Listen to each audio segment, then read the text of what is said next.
हाँ जी दोस्तों, दिल्ली के सवाल जवाब लेकर आप सभी के रूबरू हुए हैं।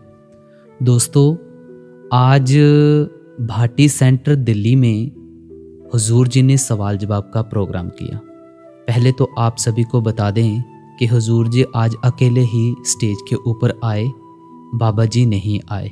ये बाबा जी की मौज के ऊपर निर्भर करता है भाई, कि बाबा जी दर्शन दें, सवाल जवाब करें या नहीं करें, ये सब उनकी मौज के ऊपर निर्भर करता है। तो दिल्ली तो पहुँचे बाबा जी, लेकिन सवाल जवाब का प्रोग्राम और दर्शन का प्रोग्राम आज उन्होंने नहीं किया, हुजूर जी ने किया। हुजूर जी आज स्टेज के ऊपर आए, संगत के ऊपर दृष्टि डाली।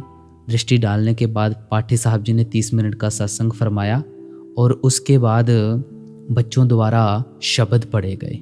आज 21 नवंबर को भाटी सेंटर में जो भी सवाल जवाब हुए हैं, आप सभी के साथ इन शॉर्टली हम शेयर करने की कोशिश करेंगे। पाठी साहब जी के सत्संग के बाद बच्चों ने जो शब्द पढ़े थे वो कुछ इस प्रकार थे। ऐ बनी माणी दे कज्जियो यार। दूसरा शब्द पढ़ा गया, गुरु गोविंद दो खड़े काके लागू पाए।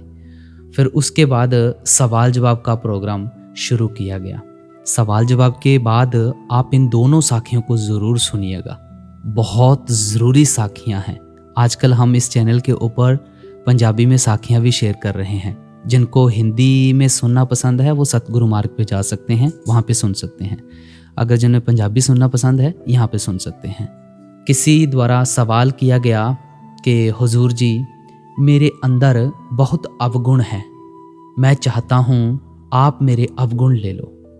तो हुजूर जी ने इसका जवाब बड़े ही सुंदर तरीके से किया कि बेटा, हम ये क्यों सोचते रहते हैं कि हमारे अंदर अवगुण ही अवगुण है? क्यों हमारी सोच ऐसी बन चुकी है?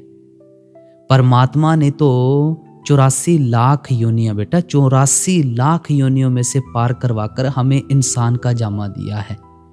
लेकिन हम ऐसा क्यों सोचते रहते हैं कि हमारे में अवगुण है?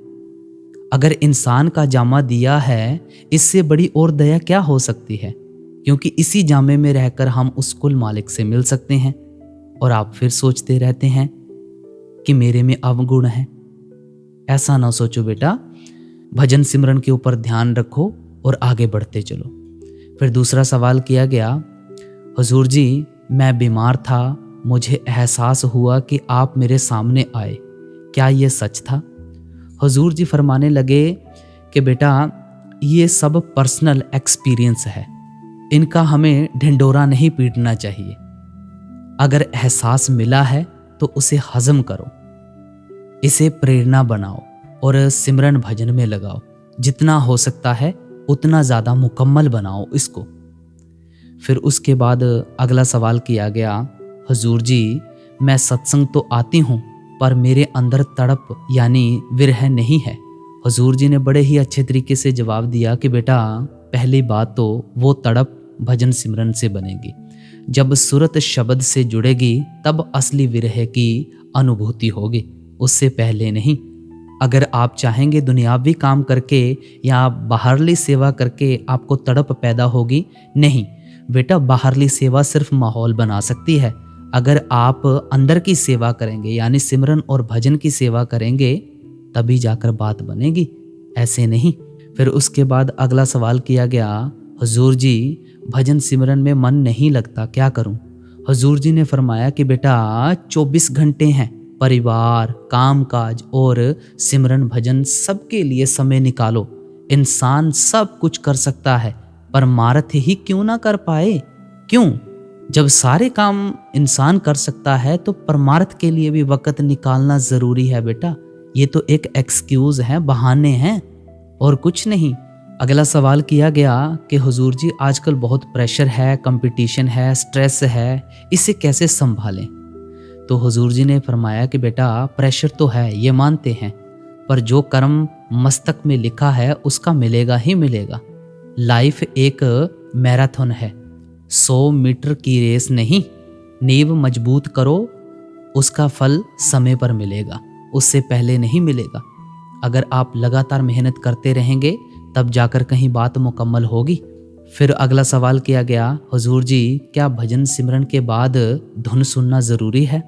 हुजूर जी ने बड़े ही प्यार से समझाया, सिमरन ऐसे है जैसे खाना बना लिया, पर जब तक खाओगे नहीं भूख मिटेगी नहीं। भजन से ही भजन सिमरन पूरा होता है, इसीलिए तो भजन सिमरन कहा जाता है। पहले सिमरन करके वो माहौल बनाना है, फिर उसके बाद भजन के ऊपर बैठना है।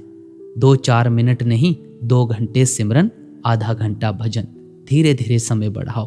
फिर अगला सवाल किया गया, हुजूर जी आप मेरा साथ कभी ना छोड़ना, कभी ना छोड़ना। हुजूर जी फरमाने लगे, परमात्मा कभी किसी का साथ नहीं छोड़ता बेटा। जैसे कहते हैं ना, बाबा जी कहते हैं कि बच्चे माँ बाप का साथ छोड़ देते हैं, माँ बाप बच्चों का साथ नहीं छोड़ते। हम अपनी करनी से दूर होते जा रहे हैं, पता नहीं हमारी सोच कैसी बनती जा रही है, लेकिन हमने अपने आप को संभालना है और गुरु के साथ जुड़कर रहना है। अगला सवाल किया गया, हुजूर जी जब मैं आपसे बात करता हूँ क्या आप सुनते हैं? हुजूर जी ने बड़े ही प्यार से फरमाया कि बेटा प्यार से कही हर बात सुनी जाती है, पर वो वही देगा जो हमारे लिए ठीक है। अगर आप हर एक चीज़ मांगते रहेंगे, वो नहीं देने वाला। जो हमारे हित में है, जो हमारे लिए बढ़िया है, वो देगा वो मालिक। हमारे मांगने से कुछ नहीं होने वाला। और इन सभी बातों को हमने ढिंढोरा नहीं पीटना है, अपने अंदर समा कर रखना है। अगला सवाल किया गया, हुजूर जी भजन में लगता है सब वेस्ट हो गया। हुजूर जी फरमाने लगे, बेटा कुछ भी वेस्ट नहीं होता, हर सेकंड लेखे में लिखता है। जब अवस्था विकसित होगी तब अनुभव मिलेगा। फिर उसके बाद अगला सवाल किया गया, हुजूर जी बैठे बैठे मन बहुत डिस्ट्रैक्ट होता है, क्या करें? हुजूर जी ने फरमाया कि बेटा हमें सबसे पहले तो बैलेंस में चलना है, जहाँ हो उसी काम को प्राथमिकता देनी जरूरी है। 24 घंटे हैं, हर चीज़ के लिए वक़्त निकाला जा सकता है, ऐसे नहीं कि नहीं निकाला जा सकता, निकाला जा सकता है, लेकिन वो डोर हमारे हाथ में होती है बेटा। हमने करना है जो करना है। भूख हमें लगी है तो रोटी भी तो हमें खानी पड़ेगी, और किसी ने तो खानी नहीं है। प्यास लगी है तो पानी पिएंगे तभी प्यास बुझेगी ना। अगला सवाल किया गया, हुजूर जी लाइफ में बहुत प्रॉब्लम्स हैं, चीज़ें स्लो हो जाती हैं। फिर हुजूर जी ने समझाया कि बेटा लाइफ में कुछ भी आइडियल नहीं है, जो है उसे एक्सेप्ट करो और सही कर्म करो। ज़्यादा चाहत रखोगे तो ज़्यादा कर्म भुगतने पड़ेंगे बेटा। जितना दिया है उसका शुक्र करो। अगला सवाल किया गया, हुजूर जी अच्छे उसूलों पर चलते हैं फिर भी लोग बुरा बोलते हैं। हुजूर जी फरमाने लगे, कभी कभी वहाँ से चुपचाप निकल जाना चाहिए बेटा। हर बात का जवाब देना ज़रूरी नहीं है, वहाँ से निकल जाना ही बेहतर है। आप अपनी करनी करें, फल ज़रूर मिलेगा बेटा। अगला सवाल किया गया कि हुजूर जी जिम्मेदारियां बहुत हैं, समय नहीं मिलता। हुजूर जी ने बड़े ही प्यार से फरमाया कि बेटा जिम्मेदारियां आर्जी है, गर्ज के रिश्ते हैं, पर मालिक वो जिंदगी भर और बाद में भी साथ रहेगा, उसके लिए समय ज़रूर निकालो बेटा। फिर अगला सवाल किया गया कि हुजूर जी शादीशुदा और अविवाहित लोगों के लिए सीख आपकी तरफ से क्या है? हुजूर जी ने फरमाया कि लाइफ एडजस्टमेंट से चलती है बेटा। कुछ आप त्याग करो, कुछ सामने वाला त्याग करेगा। एक तरफा चलोगे तो मुश्किलें ज़रूर होंगी। फिर अगला सवाल किया गया कि हुजूर जी आज बच्चे प्यार से भी नहीं मानते, क्या करें?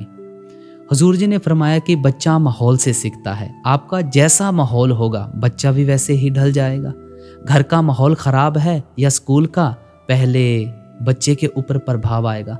अगर घर का माहौल अच्छा है, स्कूल का माहौल अच्छा है, तो बेटा प्रभाव बच्चा वैसे ही लेगा जैसा आपका माहौल होगा, जैसी आपकी बोलबानी होगी। फिर उसके बाद अगला सवाल किया गया कि हुजूर जी सब कुछ होते हुए भी सुकून नहीं मिलता, क्यों? हुजूर जी ने फरमाया ये आत्मा की आवाज़ है जो परमात्मा की तरफ खींचती है, यही मिसिंग चीज़ है। परमार्थ की तलाश करो, अपने आप सब कुछ मिल जाएगा बेटा। सिमरन भजन को ज़्यादा समा दो। फिर अगला सवाल किया गया कि हुजूर जी आंख बंद करते ही दुनिया की चीज़ें दिखने लगती हैं, ऐसा क्यों होता है? हुजूर जी ने फरमाया कि मन कोरा कागज़ था बेटा, कर्म और माहौल ने पन्ने भर दिए। शुरुआत में वही दिखता है धीरे धीरे सब साफ होगा और शब्द का माहौल दिखाई देगा। फिर अगला सवाल किया गया कि हुजूर जी सिमरन भजन के लिए समय नहीं मिलता। हुजूर जी ने फरमाया कि मोबाइल के ऊपर घंटों व्यतीत करोगे तो समय कहाँ से मिलेगा बेटा, इसके लिए तो वक्त तो ज़रूर निकालना पड़ेगा। ये तो एक्सक्यूज़ है बेटा कि वक्त नहीं मिलता, ये नहीं होता, वो नहीं होता। जब मोबाइल के ऊपर आप घंटों बिता सकते हैं तो सिमरन भजन के लिए आपके पास क्या आधे घंटे से शुरुआत भी नहीं कर सकते आप? ये एक्सक्यूज़ है। फिर अगला सवाल किया गया, हुजूर जी जिन्हें नामदान नहीं मिला वो क्या करें? हुजूर जी ने फरमाया हर चीज़ का वक़्त होता है बेटा, अभी पढ़ाई और जिम्मेदारियां पूरी करो, जब मालिक ठीक समझेगा नामदान ज़रूर मिल जाएगा बेटा। हमें जल्दबाजी किस चीज़ की है? हमने जल्दबाजी नहीं करनी है। फिर अगला सवाल किया गया कि हुजूर जी मैं ब्यास भी गया फिर भी नामदान क्यों नहीं मिल रहा मुझे? हुजूर जी ने फरमाया कि नामदान देने से पहले एक सिस्टम है बेटा, बुनियादी बातें पक्की करनी होती हैं ताकि मार्ग निभ सके। कोई भेदभाव नहीं चाहिए इसमें, कोई रोष नहीं चाहिए इसमें, हर प्रकार से कार्य सही होना चाहिए हमारा, तब जाकर कहीं नामदान मिलता है। ऐसे नहीं, पहले अपनी नींव पक्की कर लो बेटा, अभी तो काफ़ी ज़िंदगी पड़ी हुई है, नामदान मिल जाएगा, ऐसी कोई बात नहीं है। फिर उसके बाद अगला सवाल किया गया कि हुजूर जी बच्चों को नामदान नहीं मिला, क्या वे सिमरन भजन कर सकते हैं? हुजूर जी ने फरमाया बेटा ना भजन में बैठना है ना सिमरन करना है, बस चुपचाप आंखें बंद करके बैठने की आदत डालो। कुछ बोलना नहीं है, जो होता है होने देना है, कुछ नहीं करना है, कुछ नहीं जपना है, बस आराम से बैठ जाओ। फिर जब आपको नामदान मिलेगा फिर वही जपना है, क्योंकि बेटा ऐसा होता है कि जब आप लगातार उसको जपते रहते हैं, कोई और वर्ड जैसे राधा स्वामी जप लिया, कुछ और नाम जप लिया, फिर उस चीज़ की मन को आदत पड़ जाती है। जब सिमरन भजन मिलेगा फिर उसके बाद वो चीज़ें नहीं मुकम्मल हो पाएंगी। फिर उसके बाद अगला सवाल किया गया कि हुजूर जी मैं भजन के लायक नहीं हूँ। हुजूर जी ने फरमाया अगर आप लायक नहीं होते तो नामदान ही नहीं मिलता बेटा। मालिक ने काबिलियत देखकर ही बख्शा है, बस हमें पहचान करने की ज़रूरत है और कुछ नहीं है। तो ये सवाल जवाब थे कुछ दिल्ली के जो आप सभी के साथ इन शॉर्टली शेयर कर दिए गए हैं। तो मैं आप जी समूह सात्संगत से बेनती करूंगा कि चैनल को सब्सक्राइब करके और नोटिफिकेशन बेल ज़रूर दबा दीजिएगा। सोशल मीडिया पे आप चाहें तो फॉलो कर सकते हैं, अदरवाइज़ हम किसी को फोर्स नहीं करते हैं। ये 2 साखियाँ लास्ट में आपको शो हो रही हैं, बड़ी प्यारी साखियाँ हैं, इन्हें ज़रूर सुनिएगा। धन्यवाद। राधा स्वामी।